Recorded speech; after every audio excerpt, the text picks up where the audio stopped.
The Tom Woods Show, episode 1857. Prepare to set fire to the index card of allowable opinion. Your daily dose of liberty education starts here. The Tom Woods Show. Hi, everybody. Tom Woods here. Gary Chartier week continues, and today we're going to talk about Christianity and the market economy, and whether there is necessary antagonism between the two. Gary and I have both given a lot of thought to this subject and spoken and written about it. And I've written a book called The Church and the Market, A Catholic Defense of the Free Economy. I'll link to it on the show notes page. And Gary has written a tremendous book on business ethics, A Good Life in the Market, that we've talked about in a previous episode. So we're going to have a lot to talk about today. Gary, welcome back. Good to be here, Tom.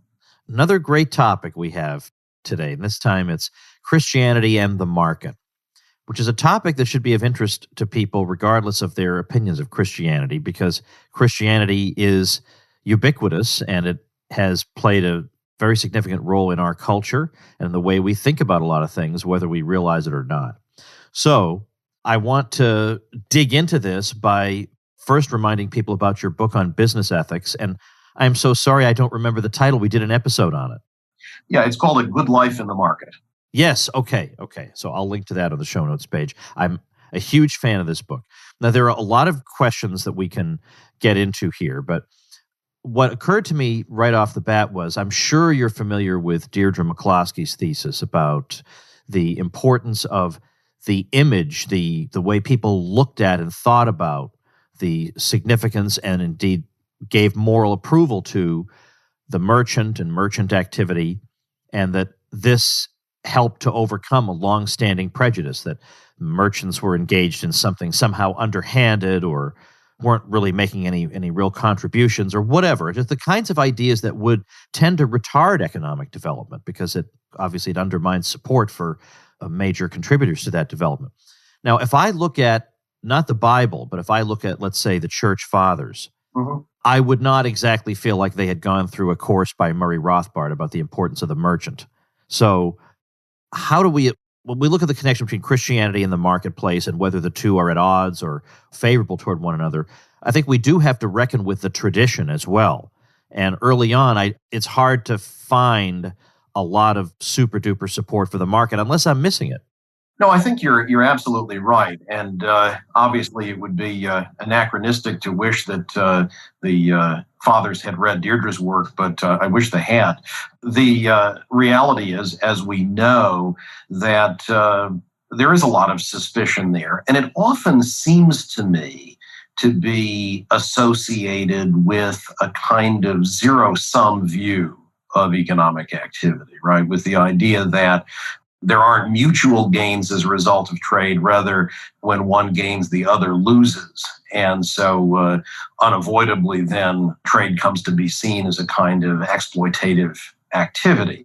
And it's really unfortunate that that's the case. Probably it's not at all a view that's unique, to the fathers, who are obviously in many ways very sophisticated thinkers, many of them, but they're also dealing with probably a set of assumptions about economic life that are prevalent in their intellectual environment. My own view is that, and by the way, I should offer a shout out that your regular listeners may not need, but I was just revisiting your book, The Church and the Market, which I thought about when it occurred to me to suggest this topic, and this is why I thought you and I could have an interesting conversation about this. A great book. And one that I hope, even if it doesn't seem kind of as much in the area in which some listeners might be interested, I hope they'll check it out. But in any case, it seems to me it is really important to make the distinction that you make there between a moral vision on the one hand and an understanding of kind of what that looks like in practice, given the reality of the way the world works. And so if, for instance, we can move past that idea that all economic transactions are zero sum, then while drawing on the same kind of moral principles, we get very different results, when we start to think about human interaction in the market. So that's the direction I'd want to go. I think that I want to have not a kind of narrow, atomistic, procedural conception of morality. I want to embrace a rich understanding of human flourishing of a kind that I happily admit is rooted in the Aristotelian Thomist tradition. Happy to be associated with that tradition. But I think precisely if I care about human flourishing, I can see market relationships as both directly and indirectly fostering that kind of flourishing, and indeed, in many ways, embodying that kind of flourishing. So I don't want to somehow reject this crucial set of moral insights in the tradition, but I want to suggest that given what we know now about human social existence, we can see flourishing not as somehow at odds with market relationships, but instead as served by them. I want to add, since you mentioned the church and the market, you might be interested to know, in case it wasn't clear from the text, that when I wrote that, and it seems like a lifetime ago at this point, I was actually writing it not so much with, let's say, traditional left liberals in mind, but rather with right-wingers in mind, traditionalists, because I found that some of them took the view that, capitalism and socialism are, I know you don't care for the term capitalism, but the market economy and socialism they're more or less the same thing because they have the same, quote, anthropology. And it was always this pompous nonsense that made me crazy. And they were looking for the elusive third way. And their view sometimes seemed like, well, the free market came out of the Enlightenment and we hate that, so we can't support any of it. So I finally couldn't take it anymore. I was tired of having these arguments with them. So I thought, I'm going to write this book and then I never have to talk about this ever again. So that was my goal with that. Now, when you talk about flourishing, obviously, given that exchange is not a zero-sum game, we both, at both sides of the exchange come out ahead in the market economy, with the ex ante. But how about just in isolation, just the entrepreneur? Like I've seen the Acton Institute do some work on trying to situate the role of the entrepreneur somehow within our moral framework. So how do you think about as being a creative force and so on and so forth? How does that fit in? No, I love that. I haven't read the Acton Institute material that you were talking about, so I can't comment on it directly. But I think the idea that the Misesian entrepreneur who is alert to opportunity, who is committed to kind of mobilizing productive resources and responding to consumer needs, taking the initiative to do that. It seems to me the entrepreneur plays a crucial role in developing and distributing products of all kinds. And I think we can absolutely see that, first of all, as a way in which the entrepreneur is, as it were, directly flourishing by exercising creativity and practical reasonableness in understanding what's going on, interpreting what's going on, and mobilizing resources. The entrepreneur is also flourishing, it seems to me, directly through the relationships that he or she participates in as that mobilization of resources happens. And then, of course, the entrepreneur is contributing directly or indirectly to the flourishing of all the consumers who benefit from the products that the entrepreneur brings to market. And then, of course, the entrepreneur benefits indirectly, being able to pursue his or her own desired path to flourishing with the resources gained as a result of that. So no, I think there are lots of different ways in which the activity of the entrepreneur intersects with human flourishing. Absolutely.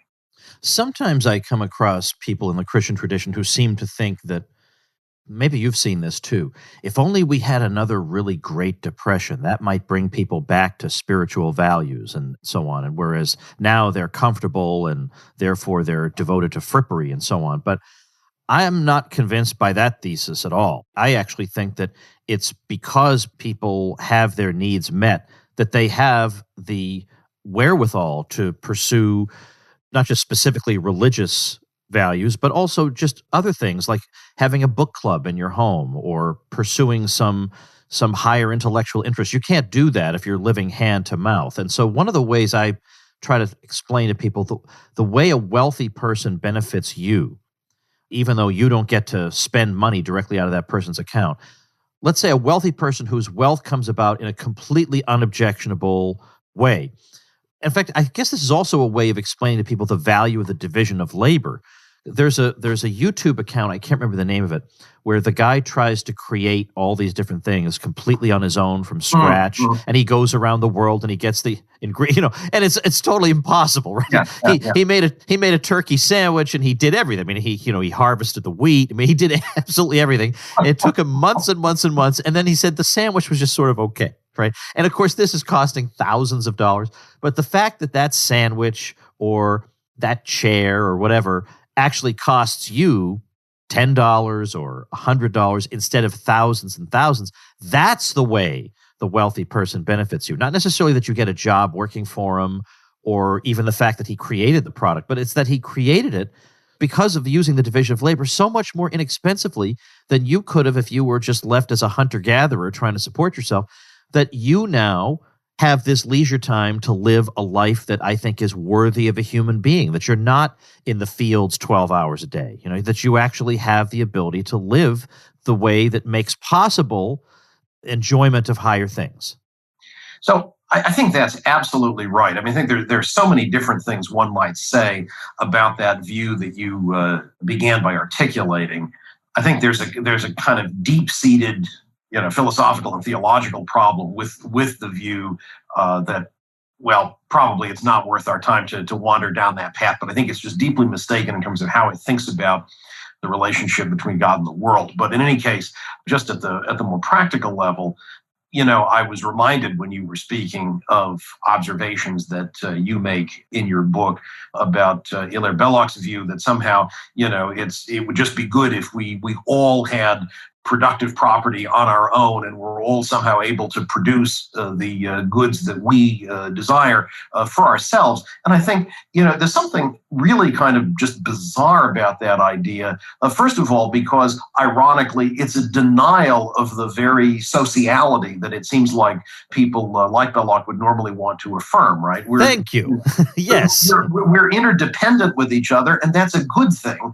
And the other thing is, if we're interdependent with a bunch of people, no one person then is able to dominate us. And with respect to most of those people, most of the time, we are in fact quite independent. So, it's just kind of a deeply wrong-headed kind of conception that somehow we should try to escape from social interdependence in the interests of, I don't know what, but certainly not, as you point out, kind of the higher things in life. I want to get to your book on business ethics just very broadly. Sure. And I know you did not write that, obviously, just with Christians in mind, but obviously I can understand how a Christian audience would be interested in the moral questions raised by our activity in the marketplace. And so I guess my question is, would it be the case that some of the moral obligations that a good person operating in the marketplace would have to take on in the way he conducts his business? Is there a sense in which this means that type of business leader would be put at a disadvantage because other people can be underhanded and rotten without any moral qualms? So does that mean the bad guy wins? Well, I don't think it means the bad guy wins for a whole host of reasons, right? That is, we might think about the way in which the good guy is a consistent source of trust. His goodness is a consistent source of trust on the part of others, both the people he works with and the suppliers and others he engages with. I mean, I do think we have to be realistic about the fact that right now we're in a deeply, it seems to me, distorted environment in this way, that the bad guy can win by, I think that one of the worst things that bad guys do, one of the most ethically problematic things that bad guys do, which I try to talk about at more than one point in the book, is by seeking state-secured privilege, right? By saying, I'm going to go and get trade barriers put in place. I'm going to go and get subsidies for my activities. And I'm going to go press for regulations that hobble, say, my smaller competitors.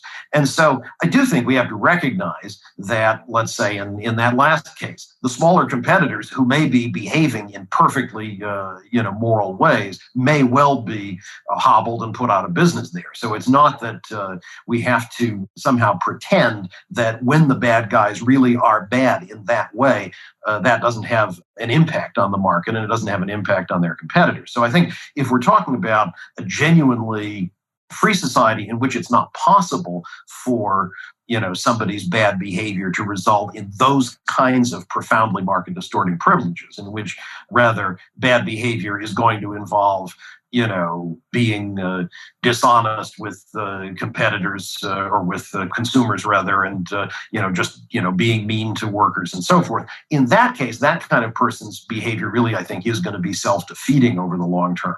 The problem we confront right now is that bad behavior can invoke the state. Hey, folks, just a quick message from our sponsor, Blinkist. Let's face it. Let's be honest with each other.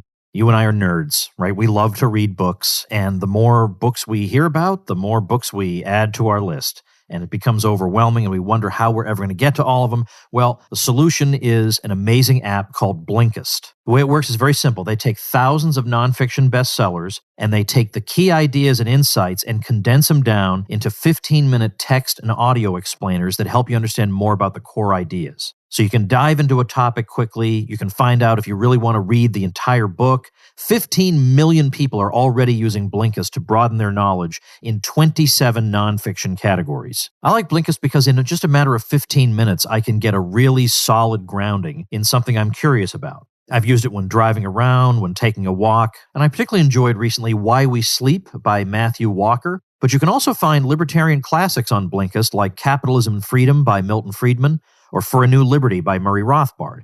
Right now, Blinkist has a special offer just for our audience. Go to Blinkist.com/Woods to start your free 7-day trial and get 25% off a Blinkist premium membership. That's Blinkist, spelled Blinkist, Blinkist.com/Woods to get 25% off and a 7-day free trial. Blinkist.com/Woods. Okay, now let's move on. I want to get to probably the main questions people would have involving, let's say, the biblical text itself, because here I think if you read it deeply, you can find in general the kind of principles on which a market society is built. But if you read it kind of superficially, it sounds like a lot of criticism of rich people. And so people draw from that, well, therefore X, Y, and Z. So how do you address that? The impression that a casual reader might get that the message of the Bible is, rich people are going to be brought down hard. And that's not exactly Adam Smith talking. No, it's certainly not. So none of us today is, of course, an expert on what's really going on in the minds and hearts of people, say, in the first century, Mediterranean, or even earlier than that, if you think about in biblical Israel. So we can't be sure what's going on there.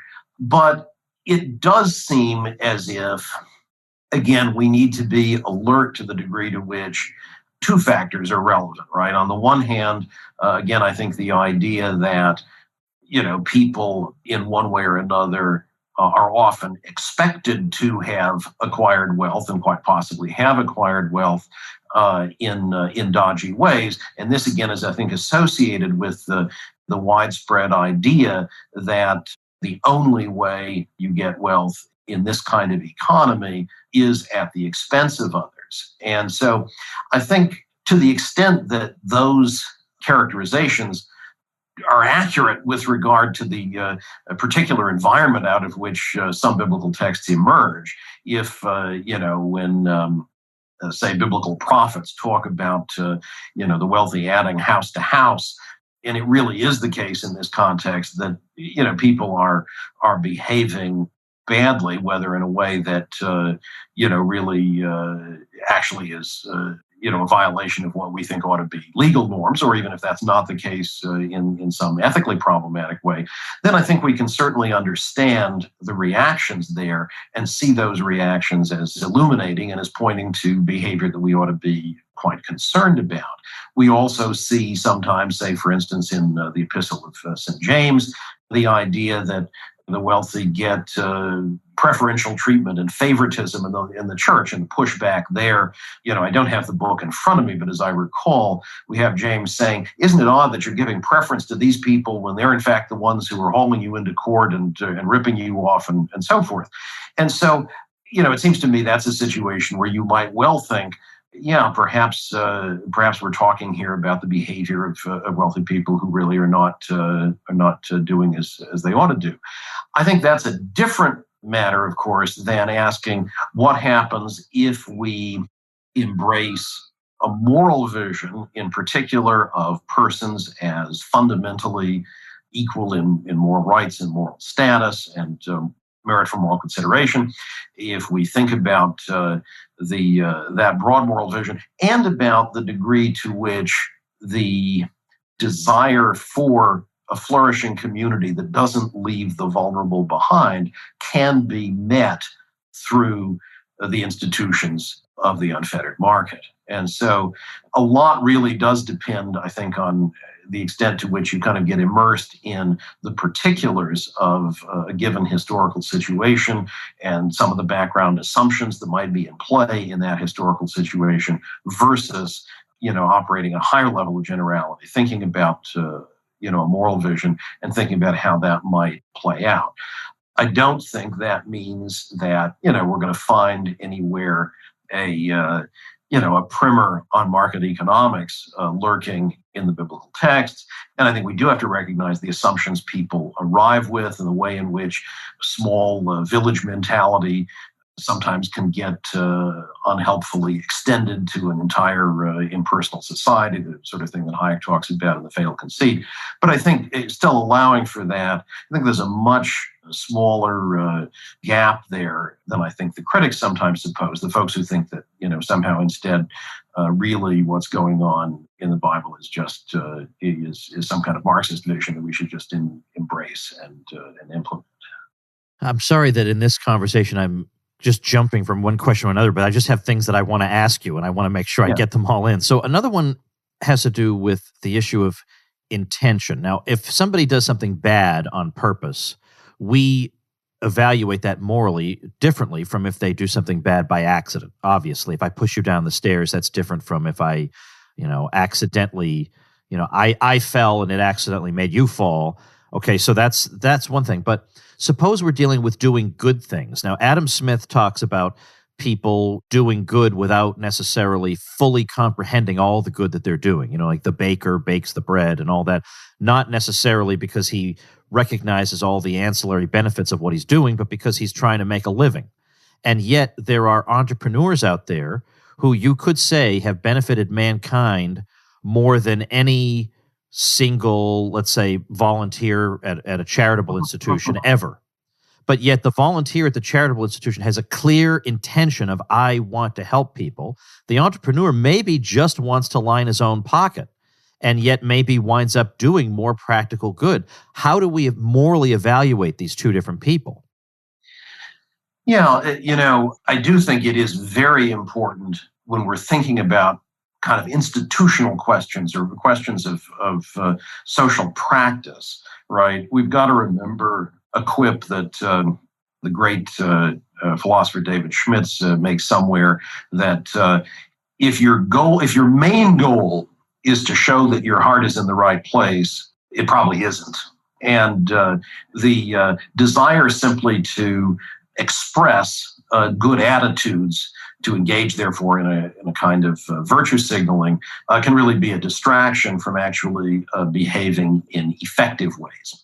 So it seems to me that as a general matter, when we think about the activities in which we engage as market participants, it seems to me that we can operate at a couple of different levels. And I don't think this is at all schizophrenic. I don't think it's impossible to think this way. And I think it's important to bear both in mind. That I can be aware, on the one hand, that the institutions and practices of a market economy are beneficial not just to the individual, entrepreneurs or even the individual consumers who participate, but indeed are widely, broadly, societally beneficial. And I can affirm those practices and institutions with that in mind, that means that I can support those institutions in appropriate ways, to not seek to undermine them, be aware of the value of the legal framework that's needed to sustain them, and be affirming of that, and so forth. That's quite compatible with not paying a lot of conscious attention to that when I'm involved in an individual market transaction. I have to be aware of that background, and I think to be kind of morally responsible with respect to the market, I do have to be sensitive to that, alert to that, affirming of that, and not just I think narrowly concerned about what's happening in my own case, but I think it's entirely reasonable that on a day-to-day basis I may not be thinking about that. On the other hand, even in the case of the individual transaction, I think it's entirely appropriate to recognize the mutual benefit that's involved in that transaction, the way in which one's participation in it is contributing, to the flourishing of those involved. So, that's perhaps not the same kind of thing that's going on if I'm working as a volunteering at a soup kitchen once a week or something like that. It's a different kind of concern. But I think it's just important to recognize that even in the case of the ordinary merchant, there's no reason that merchant can't be alert in the moment to the ways in which what he or she is doing contribute not only to his or her own flourishing, but to that of customers, and that she or he and the customers can all be aware, can affirm, quite apart from their own immediate benefit, the general benefit that their participation in and support of the market order serves to foster. Well, how do we address and overcome the idea that not just Christians, but a lot of people have, that the market economy is a place of dog-eat-dog competition? And we tend to portray it as a massive example of global cooperation, but they look at it as dog-eat-dog competition with one firm trying to take down the other firm, and they just look at that and say, that can't be the most moral system. That can't be the system that encourages human cooperation and flourishing. How about that objection? Yeah, and I love the fact that you emphasize global cooperation, because when I talk about the extended market order, I love to use that kind of language to talk about peaceful, voluntary, extended social cooperation, because I think that is what's going on. And I think reframing the economic relationships that we see in the market that way seems really vital. I do recognize that people think the way you've described. I think one way in which it might make sense to think about that is that the only way, ultimately, that competition that's so central to market activity works is the only way that actually is successful is insofar as it provides consumers with what those consumers are seeking, that it's an alternative that a successful firm provides that the consumer actually wants. And I think it is petty and maybe worse if my goal as a competitor is to stick it to the other guy.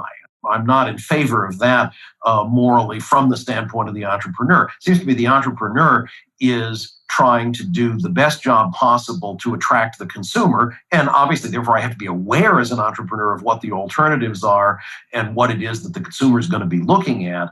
But my goal, it seems to me, is to come up with the option that's going to be most attractive, that's going to be most appealing to the consumer, not to undermine, attack, put out of business, out of hostility somehow the other participants in the market. The point is just to do my job as well as possible. When I do, then I do get the signal that a prophet gives me that indeed I'm doing the right thing, and I keep doing it, and I hope do it better. But I can do that, it seems to me, without somehow being immersed in petty hostility of the kind that I think the critics are worried about. This conversation, in a way, reminds me, and by design, because I designed it this way, it reminds me of the way Rothbard's Man, Economy, and State is set up. He spends chapter after chapter to chapter working out what social cooperation looks like and what the results of it are. And that is, he covers production and interest rates and all that. But the state comes in only at the end. Now, the normal book brings the state in right at the beginning because it's a major partner in the economy, in steering the economy. But Rothbard includes it as an afterthought and as a parasite, as something that's not necessary, that comes in and screws up the beautiful design I just spent all the previous chapters describing to you. Well, likewise, in this conversation, we haven't really talked about the state. We've talked about the market economy and human interaction. So that particular actor is going to come onto the stage in the next episode, where you and I will talk about Christianity in the state, which is a topic I get a lot of requests for, and that I do accommodate that from time to time, but it's been a while. So that's what you and I will talk about next time. So thanks, Gary. Sounds great. All right, everybody, if you like and appreciate what's going on here on the Tom Woods Show, then head over to supportinglisteners.com. If you're a supporter of the show, my goodness, do you get a lot of goodies. Not to mention membership in my super exclusive group, the Tom Woods Show Elite, which will keep you sane during difficult times. So check that out at supportinglisteners.com. More Gary Chartier Week tomorrow. See you then. Become a smarter libertarian in just 30 minutes a day. Visit TomWoods.com to subscribe to the show for free, and we'll see you next time. Like the sound of the Tom Woods Show? My audio production is provided by Podsworth Media. Check them out at podsworth.com.